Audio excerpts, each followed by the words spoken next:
आणि यानंतर आता न्यू इंडिया बँकेतील खातेदारांसाठी अतिशय महत्त्वाची बातमी आहे। न्यू इंडिया कोऑपरेटिव्ह बँकेच्या विलीनीकरणासाठी सारस्वत बँकेने अर्ज केलाय।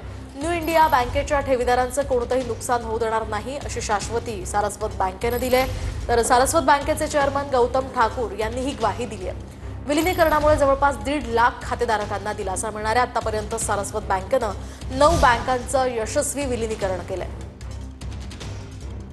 आमचा प्रस्ताव असा असेल की जे बँकेचे ठेवीदार आहेत त्यांचं कुठलंही नुकसान होणार नाही। त्यांचे जी काही रक्कम आज तिकडे त्यांच्या सेव्हिंग्स करंट अकाउंटमध्ये किंवा डिपॉझिट्समध्ये ठेवीमध्ये असतील त्याची पूर्णपणे जबाबदारी आमची राहील आणि त्यांना दिलासा देण्याचा हा एक सर्वात मोठी बँक असण्याचा आमचा प्रयत्न।